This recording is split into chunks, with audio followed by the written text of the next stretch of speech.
নির্বাচনের আগে বিচার নিশ্চিত করতে হবে, এরপর নির্বাচনের আগে কোনো নির্বাচন হবে না। উপদেষ্টা নাকি পদত্যাগ করবে। ফাইজলামি করেন মিয়া, বুইরা ভাম কোথার জানো, ফাইজলামি করতে আসেন, মানে সারাক্ষণ খালি ভেটকাইতে আসেন। আপনাকে কি পদত্যাগ মানে হচ্ছে আপনি কোনো কিছু পারতেছেন না, আস্তে কইরা চুপচাপ চলে যাবেন, এই জন্য কি আপনার ষড়যন্ত্র উপদেষ্টা বানানো হয়েছে? ওই জায়গা দিয়ে আপনি লড়তে পারবেন না। আপনার পুরো এই ঘটনার সাথে কারা কারা জড়িত এইটা নিশ্চিত কইরা আপনি এইখান থেকে যাইবেন, এর আগে আপনি কোনো জায়গায় যাইতে পারবেন না। মানে হইলো যাইয়া আপনি যাবেন, কোনো সমস্যা নাই, তার আগে বলবেন যে আপনারা কে বাধা দিছে এই দায়িত্ব পালন করতে, আপনি কার কার জন্য এই দায়িত্ব পালন করতে পারেন নাই, কে এই খুনের তদন্ত করতে আপনারা বাধা দিছে, সব কথা বইলে দিয়া এরপর আপনি যাইতে হইবে। এছাড়া আপনার যাওয়ারও কোনো সুযোগ নাই। এবং ডক্টর ইউনূসকেও আমরা বলতে চাই যে বাংলাদেশের জনগণ আপনাকে প্রধান উপদেষ্টা বানাইছে এই জনগণের স্বাধীনতা সার্বভৌমত্বকে টিকিয়ে রাখার জন্য। জানাজার মাঠে আপনি বলেছেন যে আপনি শরীফ ওসমান হাদিকে ধারণ করেন, কিন্তু একবারের জন্য আপনি জানাজার ময়দানে বলেন নাই যে খুনের বিচারের ব্যাপারে আপনি কি করবেন। মানে এই যে এত বড় একটা হত্যাকাণ্ড হইলো, এর বিচারের জন্য আপনি কি কি পদক্ষেপ নেবেন সেইটা আপনার মুখ থেকে আমরা শুনতে পারি নাই।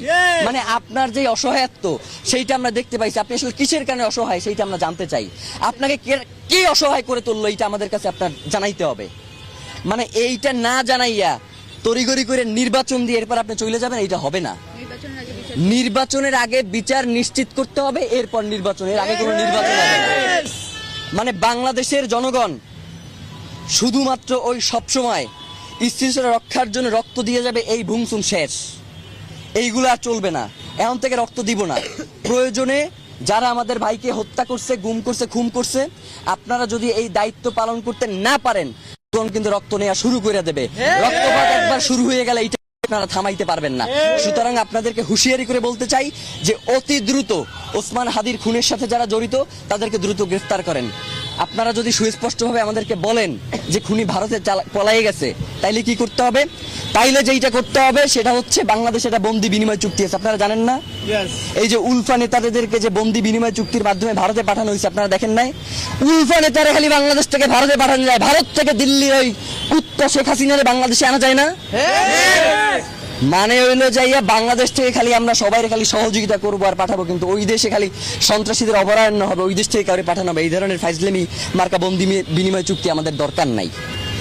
আপনারা অতি দ্রুত ওসমান হাদিকে যারা খুন করেছে তাদেরকে দেশে থাকলে গ্রেফতার করেন, আর দেশে যদি না থাকে তাহলে তাদেরকে বিদেশে যেখানেই থাকুক সেইখান থেকে আনবার ব্যবস্থা করেন। এর বাইরে আমরা আসলে আর কিছু জানি না। আপনারা যে কি করবেন সেটা আমাদের বোঝা হয়ে গেছে। আপনাদেরকে আমরা ইনকিলাব মঞ্চের পক্ষ থেকে জানাইতে চাই যে অতি দ্রুত একটা দ্রুত বিচারিক ট্রাইব্যুনাল আপনাদের গঠন করতে হবে, যেখানে এই ঘটনার সাথে যারা জড়িত তাদেরকে অতি দ্রুত বাংলাদেশের বিভিন্ন গোয়েন্দা সংস্থার যে সর্বোচ্চ যারা ইন্টেলিজেন্স আছে তাদেরকে এর সাথে যুক্ত একটা দ্রুত বিচারিক ট্রাইব্যুনাল গঠন করেন। এবং যদি আপনারা এটা করতে সক্ষম না হন তাহলে FBI এবং স্কটল্যান্ড ইয়ার্ডের মতো যারা পেশাদার ইন্টেলিজেন্স আছে তাদের সহায়তা নেন। তাদেরকে বাংলাদেশে এনে এর পিছনে কারা কারা রয়েছে তাদেরকে দ্রুত গ্রেফতারের ব্যবস্থা করেন এবং বিচারের মুখোমুখি করেন।